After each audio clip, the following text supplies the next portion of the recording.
Bonjour, je suis Timothée Drortet et voilà notre point hebdo sur le marché des devises. Les traders ont utilisé les faibles résultats de la croissance du PIB aux États-Unis comme excuse pour vendre le dollar contre toutes les autres devises du G10. Le FOMC avait pourtant pris un ton optimiste la semaine dernière, avec tout changement par rapport au précédent meeting reflétant une amélioration de la confiance. Les chiffres sur la croissance du PIB au deuxième trimestre vendredi après-midi sont eux apparus bien en deçà des attentes, à 1,2% contre 2,5% espérés.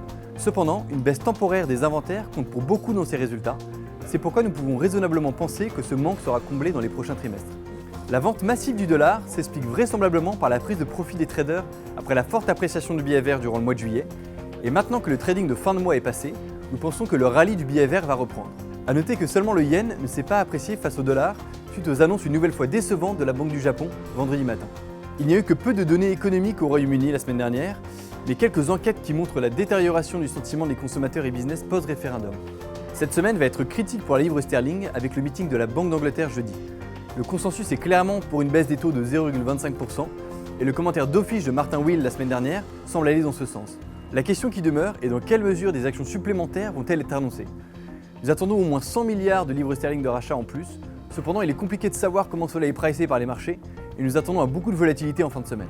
Bien que la semaine passée a été peu agitée, l'euro a bien performé grâce aux données macroéconomiques en deçà des attentes aux US et la publication de l'indice IFO qui semble minimiser l'impact du Brexit sur le moral des investisseurs allemands.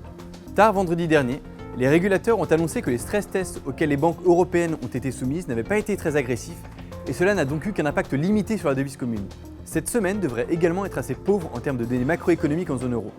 Nous nous attendons donc à ce que l'euro réagisse principalement aux informations nous venant de la Banque d'Angleterre ce jeudi et du rapport sur l'emploi aux US vendredi.